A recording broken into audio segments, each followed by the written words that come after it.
My next stop is a place Joseph Rock loved and visited many times. It's also a place I am fascinated by. It's 3,500 meters up in the Himalayas and is home to the Musu, a matriarchal people. The women here are in charge. They make the rules and own all the property. Musu men and women don't officially marry. Instead, they choose a partner and have children, but they don't live together in the same house. It's called a walking marriage. Their children aren't usually brought up by their fathers, but by their mother's family.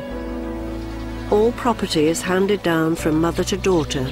Their sons don't inherit anything.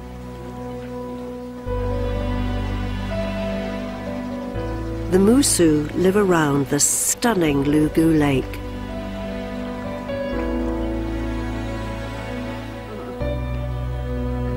Pama Lanson has lived here all her life and is keen to show me around. The first thing Pama does is take me on a kora. It's a walk she makes 2 or 3 times a day with her friends, come rain or shine, to pray. She's burning incense and an offering of pine needles in this traditional Buddhist stupa, a sacred place for making offerings.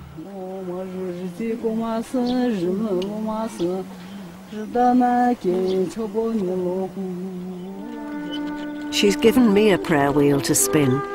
With every turn of the wheel, a prayer for peace is sent out across the world.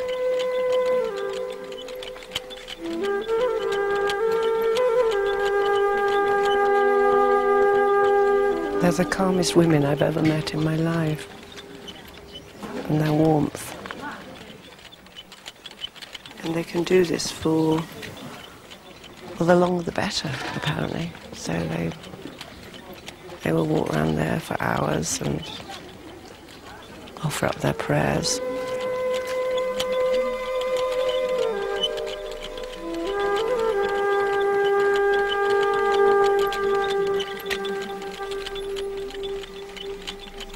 I think where you live here is paradise. Do you think it is? She said we've been here for all our life, but sometimes we don't see us as a paradise. But most important is all the family together. That's the most important, having family all together. You are the family, especially the with family, mother.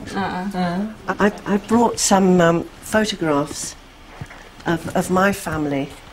This is me as a baby, and this is my boy, my baby. Innocent there. He is also a photographer.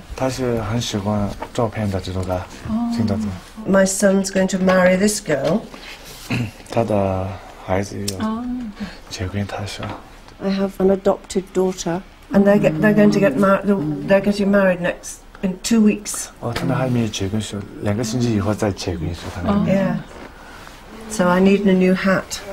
And how many children did you have? 5. 5. You're one of the 5. 4 sons and 1 daughter. Ah. And you're the head of the family. I'm the head of my family. I have no husband. All my life I've worked very hard and brought up the kids on my own and worked, and now I want to find peace for myself. I feel in a way I can relate to these wonderfully strong women. Bye-bye. Because I was a single parent and had to raise my son Joel alone. And then a few years later I took on joint responsibility for my goddaughter Gemma when her parents died. And even though at times it was tough, I wouldn't have changed it for the world. As like these Musu women, family has always been very important to me. Pama and her granddaughters want to show me a very special place for them and the villagers. It's a sacred island with a small monastery on it.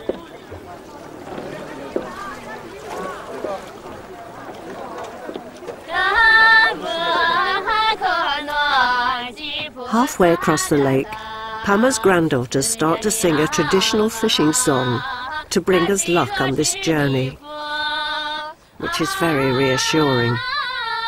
It's just what I need to hear in the middle of a huge lake in a very small boat. I love their singing. These songs would have helped the local fishermen to get a good catch and bring them home safely again. Fingers crossed they carry on until we reach dry land too. This is probably one of the most enchanting places I have ever been to. I can see why it's so special to the people here. I have had the most amazing day. Really, I don't think I've felt so calm. Well, I can't remember when I felt so calm. Perhaps I've got altitude sickness. I want to laugh all the time. It's really nice. I just feel so good. I first began to feel it when I started walking round and round with those beautiful grandmas. And I felt a bit stupid at first, rather embarrassed, but then I got into the rhythm of them chanting and the smell from the fire and the beauty of the view as you went around. And it sort of does make you quite reflective and contemplative, and I sort of felt so happy since then.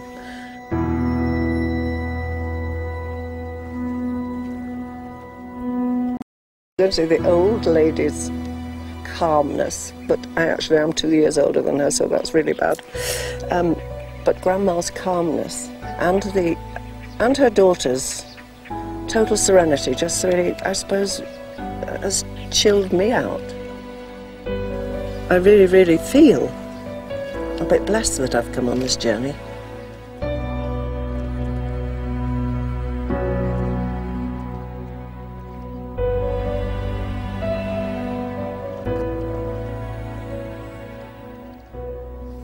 Actually, I've had an extraordinary day today. Just, I suppose one of the best days of my life, I think. On that filming thing today, I didn't tell the crew because I'm not very fond of water. That's it. That's the end of the regime. Okay, I've got my makeup off, and I've got a fear of water. I never would have believed before I came here that I would ever get in a boat that shallow with that many people and go across that water. Was it just there, like there? And I'm so thrilled that I did that, so amazed that I did that. I just didn't have any fear. I just had no fear, which is just such a lovely feeling. I just feel great.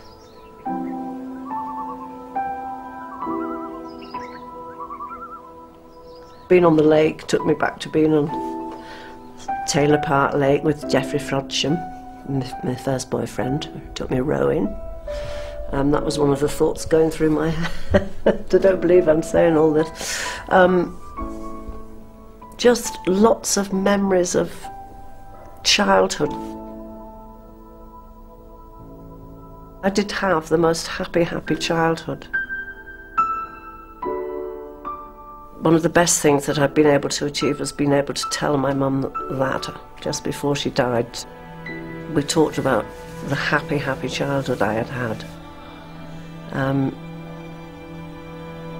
And that was a really good thing. I don't know why I've started going on that line, blimey. I think it's time for bed, really. I'm sorry.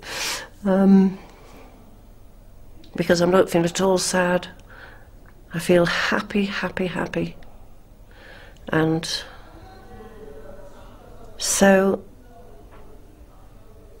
at ease with myself, which is something I haven't felt in a long time.